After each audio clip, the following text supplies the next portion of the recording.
ஆண்டவராகிய இயேசு கிறிஸ்துவின் இனிதான நாமத்தினாலே இந்த வீடியோ மூலமாக உங்களை சந்திப்பதில் மிகுந்த மகிழ்ச்சி அடைகிறேன்.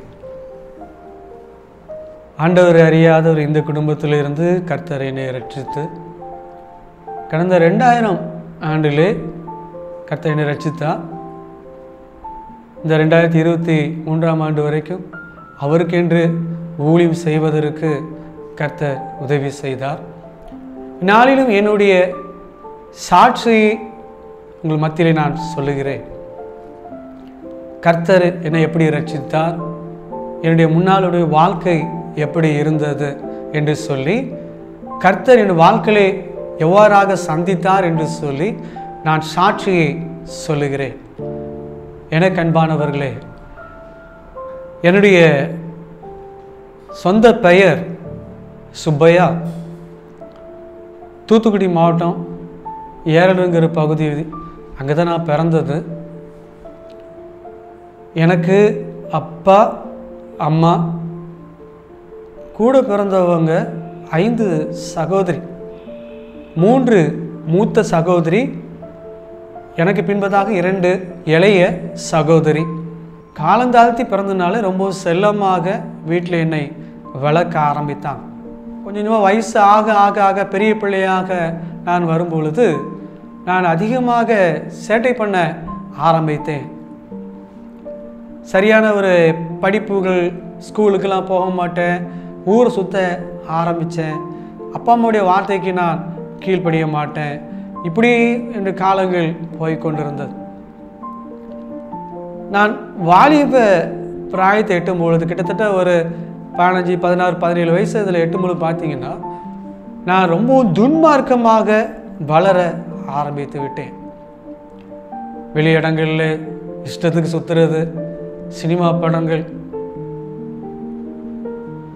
வெளியிடங்களில் ஃப்ரெண்ட்ஸோடு சுற்றுவது, காலைல 11 மணிக்கு படம் பார்க்க ஆரம்பித்தோன்னா இரவு செகண்ட் ஷோ வரைக்கும் படம் பார்த்துட்டு நைட்டு 1 மணி 2 மணிக்கு தான் வரும். வீட்டில் சொல் பேச்சு கேட்க மாட்டேன், எந்த வேலையும் நான் செய்ய மாட்டேன். ரொம்ப ஒரு இருதய கடினம் உள்ளவனாக, ஒரு பிசாசு பிடிச்சவனை போல தான் நான் காணப்பட்டேன். யார் எதுவும் சொன்னாங்கன்னா ரொம்ப கோவம் வரும், அதிகமான ஒரு கோவம் வரும், ஒரு பிசாசுடைய போராட்டம் போல் எனக்கு வரும். திடீர்னு பார்க்கும்பொழுது ஒரு குறிப்பிட்ட கையில் என்னத்தையாவது தூக்கிட்டு உடைக்க ஆரம்பிச்சிருவேன், எதையாவது பொருளை தூக்கிட்டு உடைக்க ஆரம்பிச்சிருவேன். தன்னை அறியாமல் ஒரு வேகம் எனக்குள்ள என்ன அறியாமல் வரும்பொழுது என்ன அறியாமலே வீட்டில் இருக்கிற பொருட்கள்லாம் போட்டு உடைக்க ஆரம்பிச்சிருவேன். என் சகோதரிமார்கள்லாம் இப்போ குறிப்பாக அந்த காலத்தில் பார்த்திங்கன்னா ஒரு பழைய ரேடியோ வானொலி இப்போ இருக்கும். ஒருத்தர் வால்யூமை கூட்டுவாங்க, ஒருத்தர் வால்யூமை குறைப்பாங்க, அவங்களுக்குள்ள சண்டை வரும்.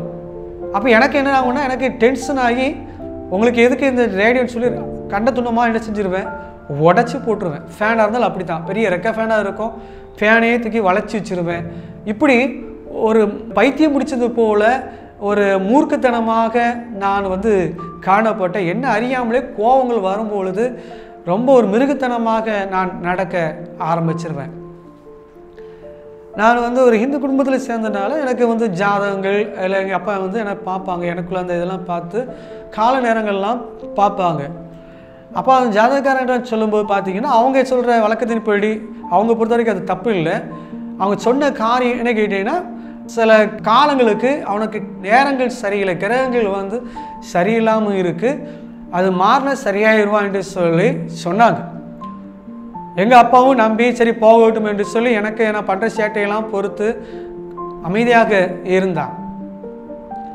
இந்த 3 ஆண்டுகள் கடந்தாலும் கூட இன்னும் அதிகமாச்சே தவிர, நான் அதிகமான துன்மார்க்கத்தனமாக நான் செயல்பட ஆரம்பித்தனே தவிர குறைஞ்ச மாதிரி இல்லை.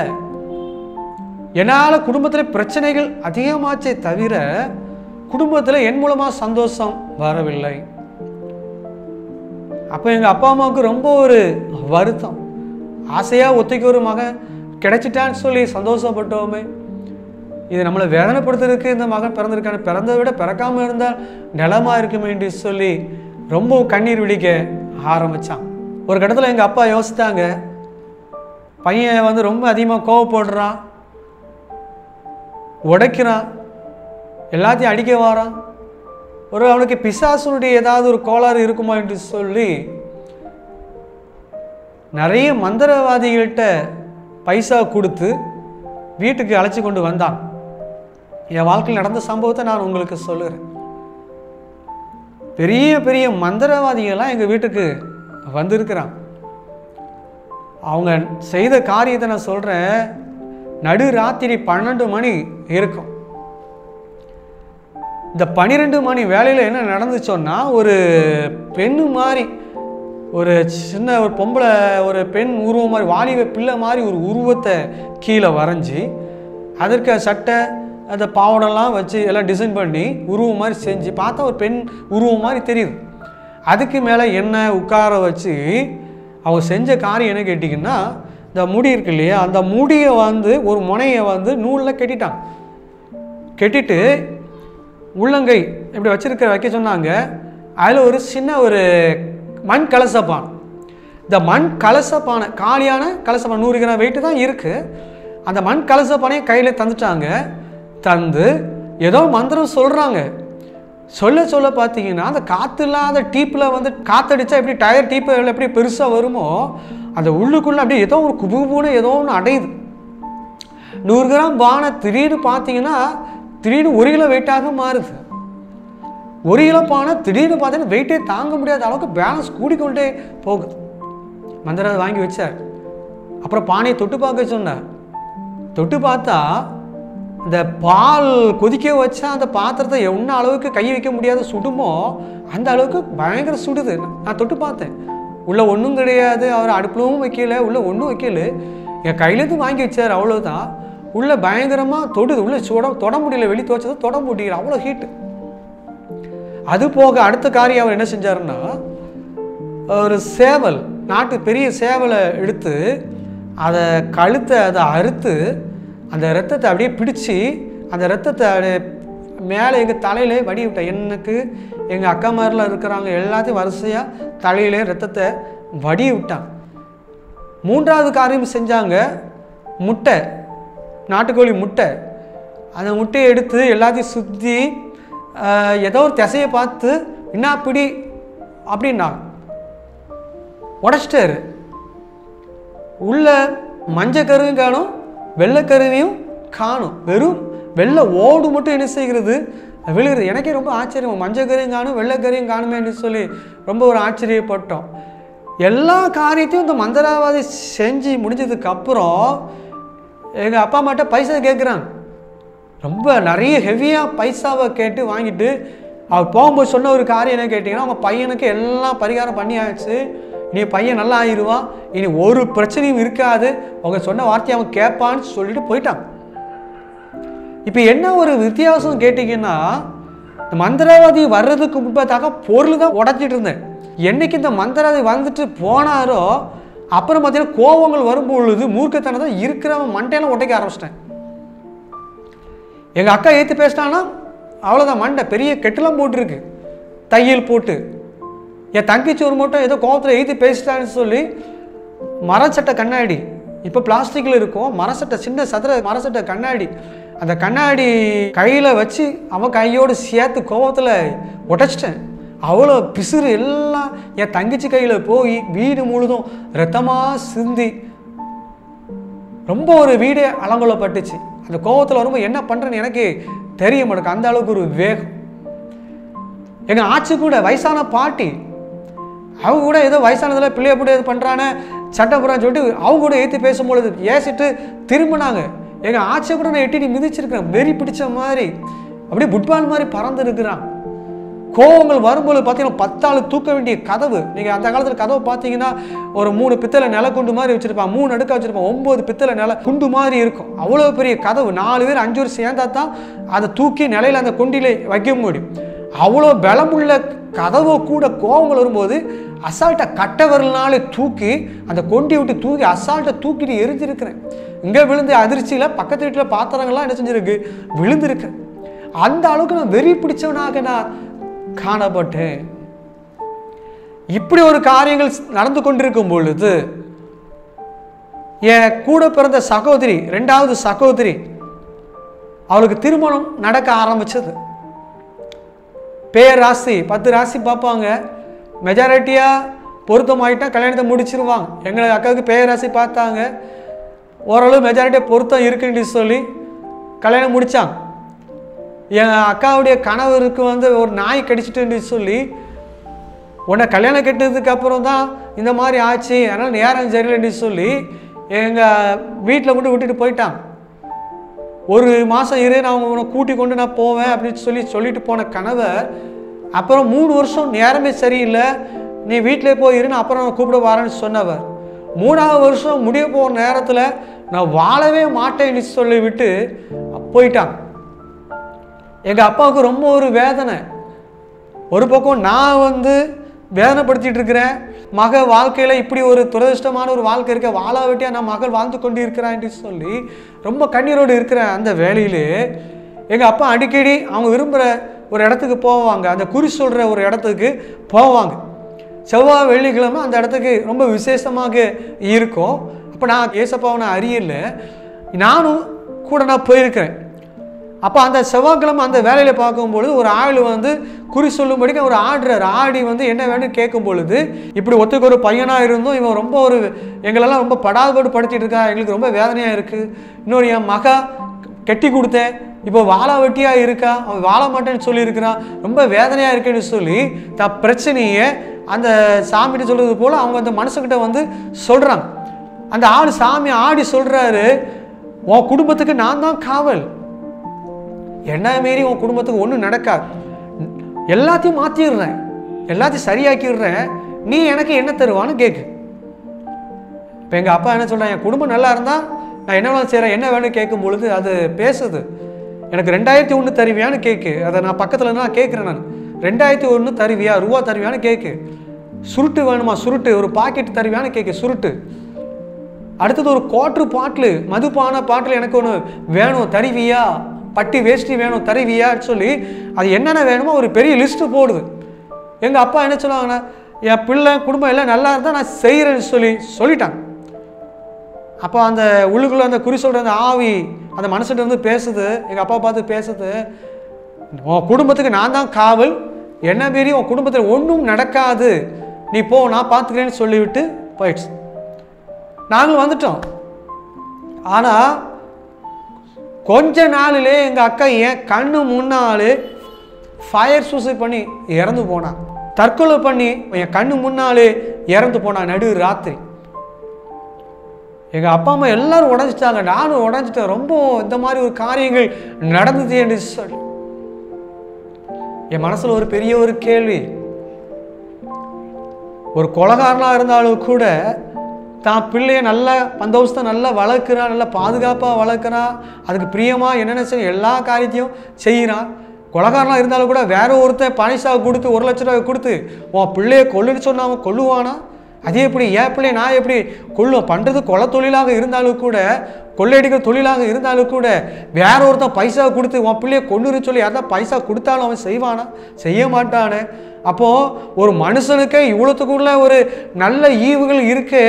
அப்போ மனிதர்கள் அப்பாற்பட்டு ஒரு காரியங்கள் தெய்வத்தை நாடி நம்ம போகும் பொழுது, ஒரு காரியங்கள் நம்ம செய்யும் பொழுது, பிரயாசப்படும் பொழுது, வேதனையை சொல்லும் பொழுது, அப்போ அது வாக்கு கொடுக்க என்று சொன்னால் நியாயமாக நீங்கள் யாருக்கு என்ன கெடுதலும் பண்ணலை, எல்லாம் நீங்கள் நல்ல மாதிரி காரியத்தை நீங்கள் செய்கிறீங்கன்னு சொன்னால், ஒரு வாக்கு கொடுக்குறீங்க, நான் அவனை பாதுகாக்கன்னு வாக்கு கொடுக்கன்னு சொன்னால் அதைப்படி என்ன செய்யணும்.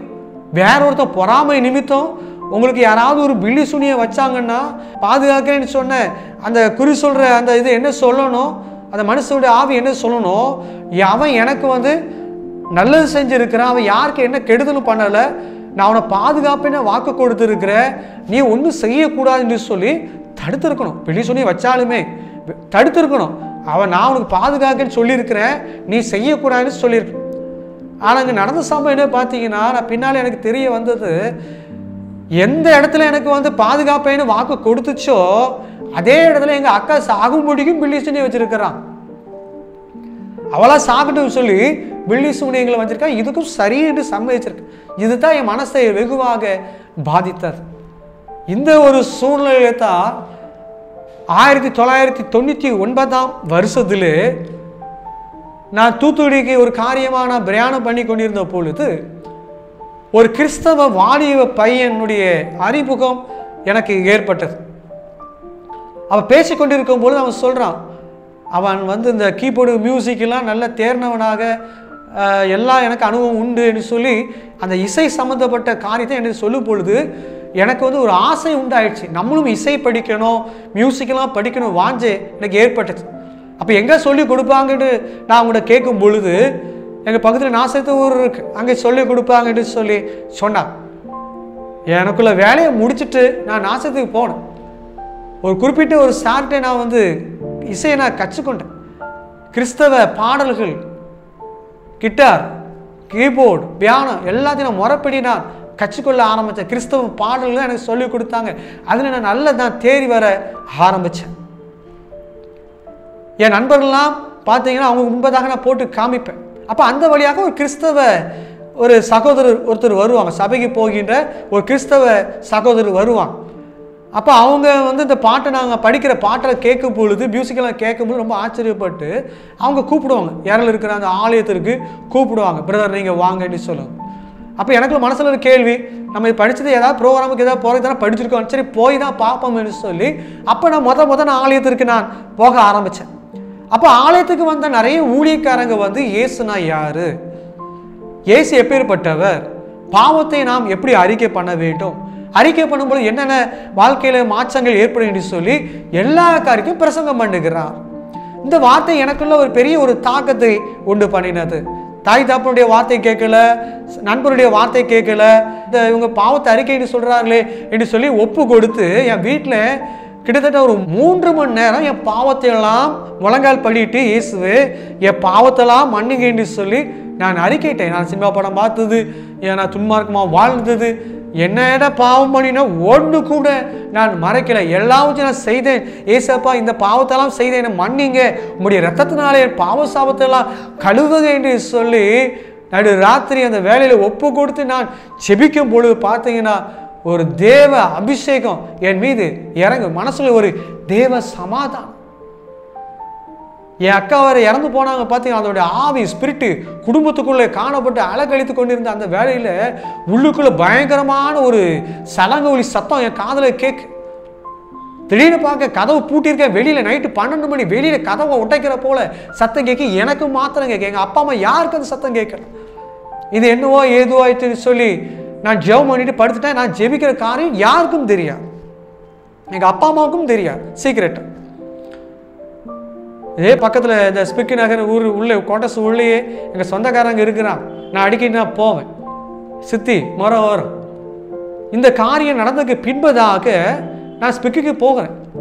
நல்லா பேசிக்கிட்டு இருந்த சித்தி திடீர்னு ஆட ஆரம்பிச்சிட்டாங்க. படியை முடிச்சுட்டு ஒரு படி ஆட ஆரம்பிச்சிட்டாங்க. எனக்கு அது விசித்திரமா அப்படியே பண்ண மாட்டாங்க, திடீர்னு ஆட ஆரம்பிச்சிட்டாங்க. அது சொல்லுது, நீ ஜெபம் பண்ணி எங்களெல்லாம் விரட்டி விட்டுட்ட அப்படின்னு பேசுது. வேற யாரோ பேசுறது போல சத்தெல்லாம் வித்தியாசமா இருக்கு.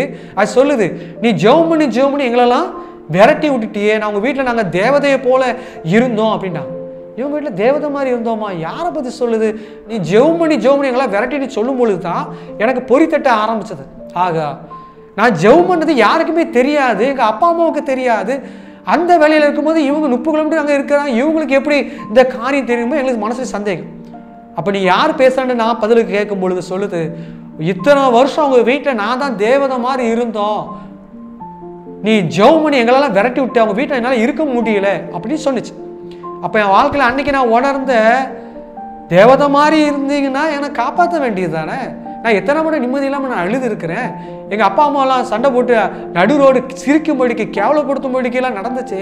அப்பெல்லாம் நான் கதறி எழும்போது காப்பாற்றிருக்கலாமே, நீங்கள் காப்பாற்றி தான் நாங்கள் ஏசப்பட்டு நாங்கள் வரப்போகிறோம் என்று சொல்லி மனசில் எனக்கு பல கேள்வி உணர்ந்த ஒரு தீர்மானம் எடுத்தேன். மற்றதெல்லாம் 2001 கொண்டா 5001 கொண்டா சொன்ன அந்த பட்சத்தில் ஏசப்பட்ட நான் ஒப்பு கொடுத்து இலவசமும் ஒப்பு கொடுத்து, ஏசப்பா என் பாவத்தெல்லாம் மன்னிங்க, என் வாழ்க்கையை மாற்றுங்க என்று சொல்லி நான் கண்ணீரோடு ஜெபம் பண்ணினேன்.